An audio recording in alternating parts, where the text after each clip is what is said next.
So marami po sa mga sumusubaybay sa atin at naka-follow sa atin is mga OFW.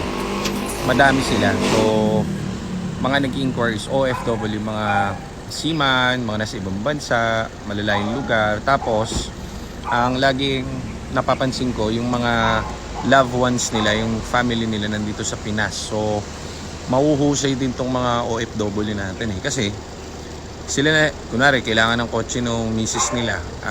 Sila na yung nagre-research yung mga mister nila na nasa ibang bansa. Tapos, nakikita nila yung page natin.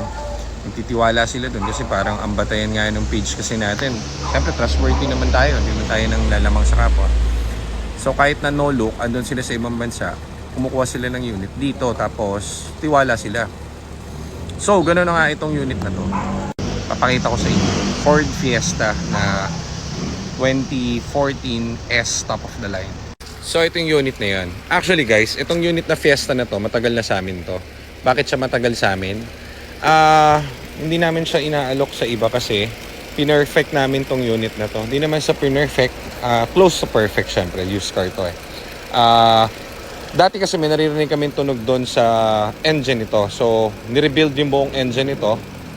Ford specification mas maganda yon, maniwala kayo sa akin. Mas maganda kapag naka-rebuild, sabi ni head mechanic natin, ni Kuya Edu, na mas maganda yung rebuild. Totoo naman yun. Ang logic niyan guys, kasi bibili ka ng isa pang Fiesta. Kunwari ito Fiesta, no? Ito sabi mong gawa. Kahit gawa yan, syempre, second hand yan. So, pwedeng magkaroon din ng fault yung engine yan. 'Di ba? So, ito, at least, 0-0 yung engine. Ang maganda rito sa unit na to, 0-0 yung engine, 0-0 rin yung tranny. Kasi palit na rin po yung shift part nito and clutch. So, binaba na yung tranny nito, binaba na rin yung engine. Pero tignan mo, all stock pa rin siya. Okay? So, malalaman mo kapag may mali kang kinabit dyan, kapag hindi umandar yan at may fault dito. So, ito kasi, hindi pa natin to sinasalya talaga, pero ang dami na kasi talagang umu-order.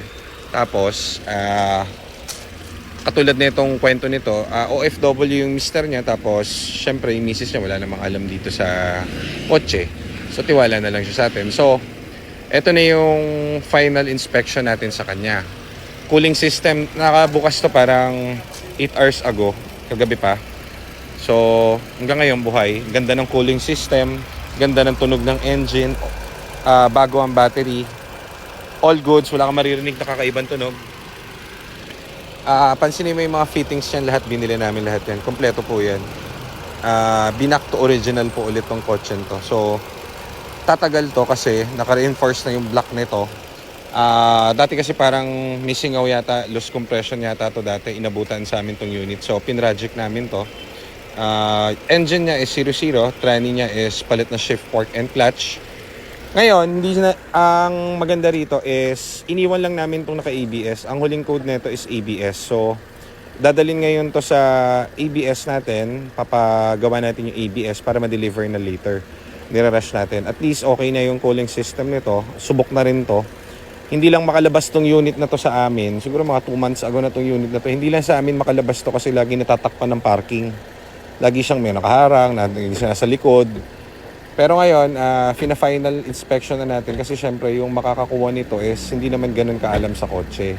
Mister niya yung pumili sa kanya ng kotse. So, i-make sure natin na all goods ito at wala siyang iintindihing iba pa. Para hindi siya problemado. Diba? Kasi kawawa naman kapag nagka-problema yan. Gulong niya, chinek na natin. Lahat 4, okay, all goods. ABS na lang talaga to. So, i-cleaning to tapos idadali na sa ABS. Yung ABS kasi guys, kaya siya mas napapadali yung gawa natin. May gawa na kasi kami na module. Yan yung module nun. So ang ginagawa dyan, kaya mabilis lang namin nagagawa. May gawa na kaming module ng ABS. Tatanggalin tong itim na to. Pag tinanggal to, papalitan ng another ABS na all goods. Tapos, yun na yun, gawa na agad yung ABS. So, yan ang nasisira sa U3000. Okay? Tapos, so ito yung reading. So tayo guys, honest tayo sa ganyan. Kasi kahit si Sir OFW, actually pag ganito pwede mo ibenta ng ganyan. Kasi kung manlalamang ka sa kapwa, hindi naman alam ng misis niya, 'di ba? Pero hindi kasi tayo ganoon pinipilit natin as much as possible, wala talagang problem. So ito yung mga errors na lumabas. Ang lamig ng aircon So bango pa. May Bethlehem. So, ano yung lumabas sa BCM? Yung door lock. Pinto. Okay. So, ang lumabas sa, sa error niya is door lock. So, papalit kami ng bagong lock nito kasi ayaw sumara. Yung isa, tingnan mo yung ABS. ABS. Ayun, ABS. ABS.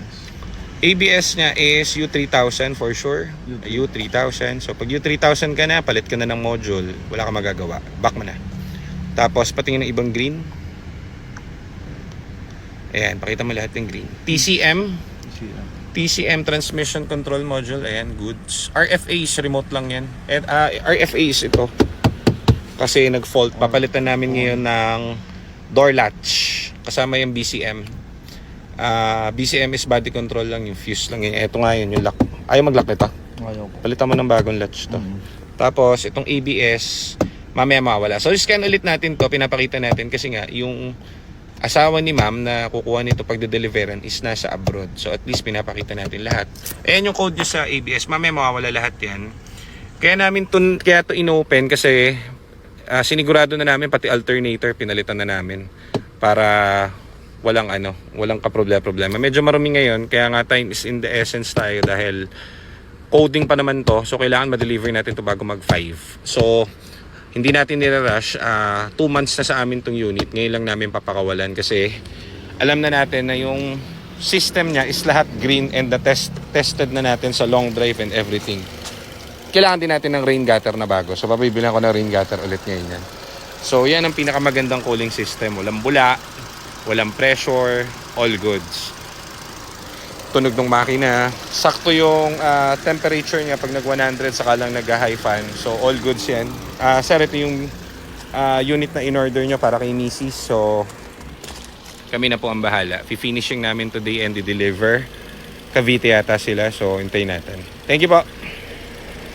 So ito yung mga sa Fiesta. Ito yung mga final touches natin. ABS. Palit tayong module, tapalodo yung front kulang, headlight bulb niya yung isa mahina, fog light bulb, palitan na natin yung dalawa sa baba. Tapos driver side door latch kasi hindi naglalak yung isang door. Tapos rain gutter kung makakahanap sila para magdadrive. So dapat yung may rain gutter yan. So dapat pala to 2 times kasi yung isa pa nating Fiesta kailangan 2 times na rain gutter. So ito na lang yung kailangan natin dun sa Fiesta na umorder sa atin. So, tapos release natin mamaya. So time check alas 12. So sana umabot tayo kasi coding ng alas 5. Sana mahabol natin to mga to. Pag ito hindi umabot or may isang wala dito, hindi natin i-deliver ngayon. So okay, so sana mabilis ang ating mga tao kasi tayo ay may pupuntahan pa at may bibilin tayong unit ngayon. So, naiintindihan kaya nila to. Wala akong practice kasi magsulat eh. O ito, pabili nyo na. Kaya yung pera. Pumayo kayo magparami. Dalhin nyo ha. At may asikasuhin pa kami. Okay. Boss, para mabilis to, ibang sasakyan na kami. Ako na dun sa mga parts, sa ABS. Sige, dalhin mo yung City John. Hindi, siya na po magdala nitong Sige. Alam mo na dali mo na yung sa module kay Sir Chris ha. Tapos, ikaw na dun sa module, abangan mo. Tapos, Joseph, bili ng pyesa sa parts. Then, magkita na kayo dito. Install na natin yung parts. Cleaning. Para mabilis. No? agas ka muna. Tinawag na yan kay Sir Chris sa kapila na yan. Pinasingit ko na yan. Ayusin ni ABS yan. Dali mo dyan ha. Dalawin mo yung rain gutter kasi may isa pa tayo dito unit. Pang sedan yung isa. So ito na yung Fiesta natin. Dadali na natin sa electronics natin to. Kay Sir Chris. At gagawin na yung kanyang ABS. Bago i-release, syempre. Pogi rin. Kaya natin yung harap. Pogi nito. Marumi pa to. Pero mamaya, cleaning natin to. Quality ang board. Quality. Papers complete. Ito na yung di-deliver natin mamaya sa Cavite yata. Palitan mo na? Naglalak na? try. So, pinalitan lang natin yung door latch. Yung ano, kabit mo ha. Binila na rin namin to Yun! ng... Okay na? Goods na. Sige. Si Aljo tulog. Oh. So, tindi-deliver, wawashing na lang to. Tapos na rin yung ABS nito. Teka, scan natin para okay. So, eto na yung Fiesta, binalik na nila Aljon. Tapos na to doon sa ABS niya. Yung lock, okay na Sep? Check natin yung lock sa susi.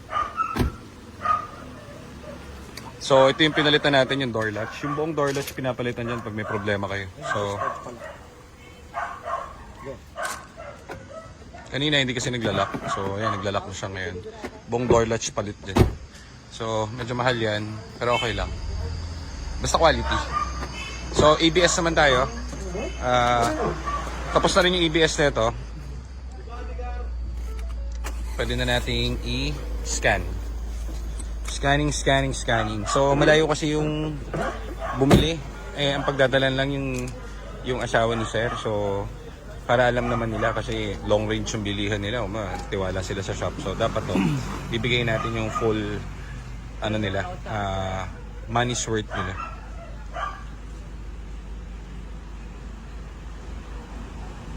So, dapat to, kanina, in-scan to, may ABS, ano? Dapat to, wala na siyang ABS.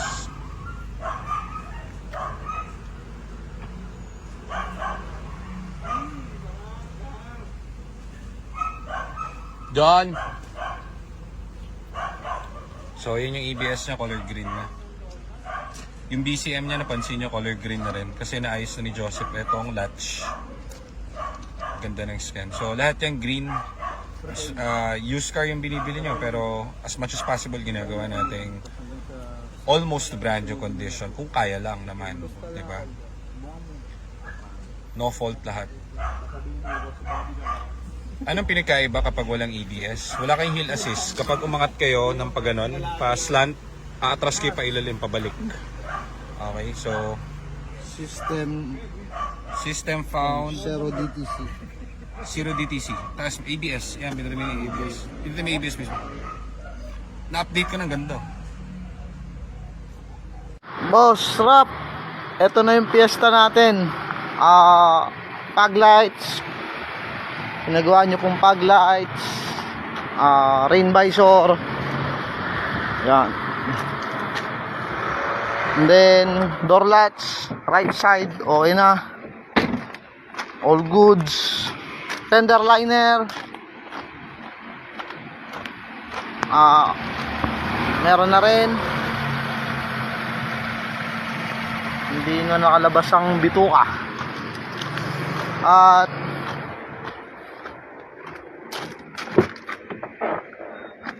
okay na, wala na nakabukas na pinto. Wala nang ABS. All goods. Deliver ko na sa Cavite.